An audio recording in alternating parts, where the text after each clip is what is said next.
This is Neil Schneider for MTBS-TV at, I was going to say at E3 Expo, but officially E3 is over. You can see behind us, they're tearing the Sony scene right behind us. So by the time this interview is done, we might be standing in like a bare room. To my immediate right is Simon Benson. He's the director of the Immersive Technology Group for Sony PlayStation. Is it Sony PlayStation Europe? How should I phrase that? Worldwide Studios. Worldwide Studios, yeah. Wonderful, wonderful.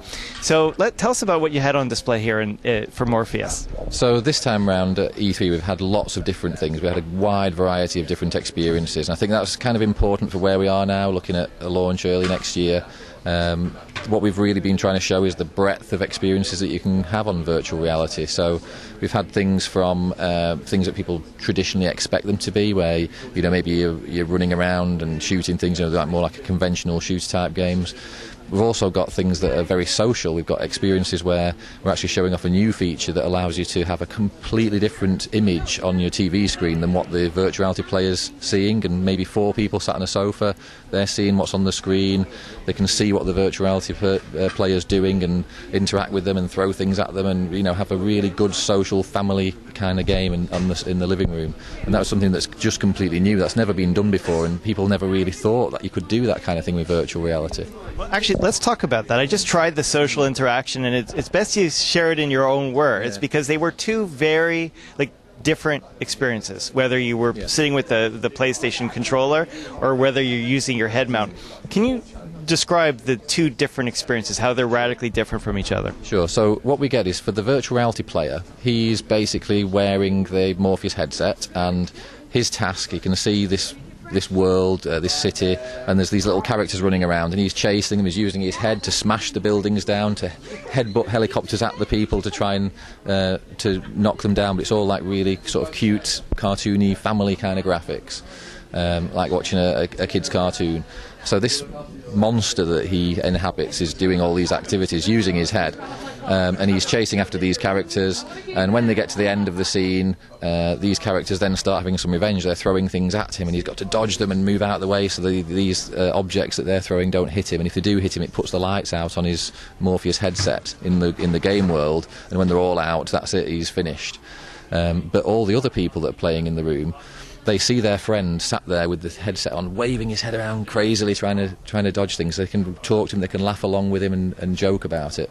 But they're playing what looks like a conventional game. So they see on the TV screen, they can see their characters, they can see all 4 of the characters from their friends that are also sat with them. They're all using conventional controllers for input and steering their characters and trying to avoid this monster that's their friend that's waving their head about.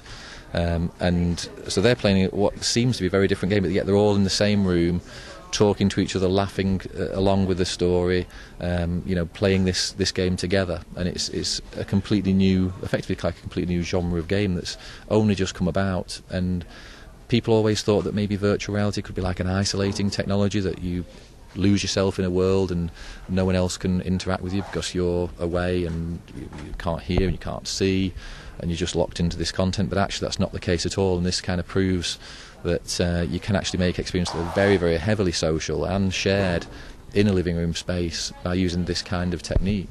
Yeah, I was really enamored by it because when I tried it out, I was in a room, I wasn't wearing the Morpheus at the time, so I was the group that was using a traditional television, and I was just as much a part of the experience as the person wearing the Morpheus or the head mount display.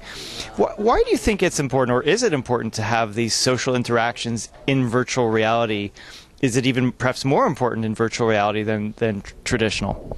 I think it's certainly really important to be looking at these areas and finding the value there, because we've always had, like with PlayStation, it's always been important that it's not just an isolating experience. Right from the very beginning, PlayStation's always had more than one controller port, so you could plug multiple controllers and play together in the living room, and we didn't want to create something that excluded that and made it something different. I think it's always been about sharing, and Morpheus with this kind of technology just shows that you can just carry on with that same philosophy of something that you can play with other people in the living room for any age group. It just really sits very well with the whole PlayStation philosophy. Wonderful, wonderful. Let's talk a little bit about input. I mean, you're using the PlayStation Eye, the PlayStation Move. has there been any changes in that technology? Is there any cause to change that technology? So what we looked at from the very beginning was use of the PlayStation camera, because many people already got the PlayStation camera. It's part of our system. Project Morpheus in reality is the whole system. It's not just about the headset. There's more to it than that. So it includes the camera and the relationship between the camera and the headset. So we use the camera to track the player. But in addition to that, all of our controllers, even the DualShocks that you get straight out of the box with your PlayStation 4, have got a tracking light on them, which again works with the camera system. So suddenly, straight out of the box, you've got the Morpheus, you've got the tracking light on the controller and the DualShocks, so you can track that controller. And we've seen today we have some demos where you're using the tracked DualShock and you can actually interact with the world just through your conventional controller. But then we've also got some demos where we take it a step further and we bring back the PlayStation Move controllers that you may remember for the PlayStation 4 and actually give you the complete freedom to move your hands around completely independently. And that creates an amazing attached experience to a virtual world where you can pick things up, you can interact with things, but it becomes incredibly intuitive. We have one game where you're driving along in a van and you're asked to, some vehicles attack you and you're asked to take them out with your own gun. So you're handed a gun and you instinctively just pick it up. And then you see some ammunition and you just instinctively pick that up and try and put it in your gun, and it just works. We don't have to give the player any instruction on how to do that. They just do it because it makes sense, it's intuitive. And then they find it easy to just point the gun and fire. And even though the Move controller isn't necessarily shaped like a gun, it's more like a sort of a torch shape, if you like, it still feels like a gun. And people just use it like a gun and don't even question the fact, they just totally believe they're holding a virtual gun. So, this microphone is perhaps the closest representation of a Move controller. It's got the globe, and mind you, things may have changed a little bit, but nonetheless. So if I was in VR, if I'm wearing the Morpheus, I could hold it in all kinds of ways and not really think of it this way. Am I correct? Is that fair? Yeah, that's correct. And what we find is that many people hold the Move and afterwards you'll say to them, right, when you were using it as a gun, how were you holding it? Were you holding it upright like this, or were you holding it down like this, or what? And most people just have no idea. They just say, I don't know, I just kind of pointed the gun. And they've almost completely forgot they were holding a Move. They said, I just pointed the gun. And you're like, how are you holding it? And they go, I just don't know, just intuitively, without thinking about it. So now, one thing I'd like to talk about is, first off, you make it look very easy. I mean, your team, the developers, you look at all these games with Morpheus and they look fantastic. We tried out Battlezone, we tried out the kitchen. I won't spoil the surprise and the cooking and the whole thing there. But you make it look very easy. Is there more learning to be had in VR? How far are we on the scale of 1 to 10 of what we really need to know to do really effective VR experiences? So really, I think all these experiences you've seen so far, one thing that's worth pointing out is we're just at the very, very beginning. Everyone is learning so fast and creating these vastly different experiences, but we are at the absolute beginning. We haven't even begin to tap the opportunity of what virtual reality can give us longer term. This is just the start, and all the teams have done a great job in getting up to speed very quickly. It's a completely different way of making games. The whole process is just on its head. It's almost making games in reverse, almost the way you have to do it for virtual reality, and all the rules are completely different. So it's so vastly different. But people have done a great job of getting up to speed quickly and learning, and that's something that obviously PlayStation is very keen to help them with as much as possible, to help them get up to speed quickly.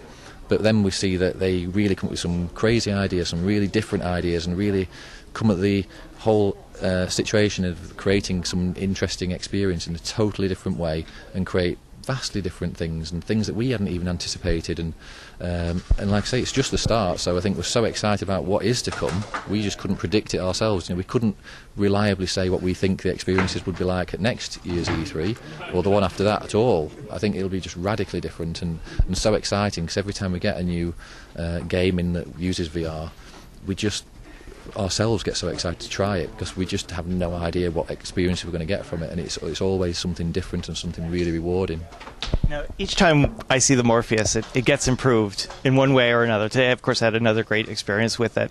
Is it still you still improving it, still working on it, or are you close to finalization? I know you have to because you're getting close to release, but are we pretty much at a final status with it, or where are things at?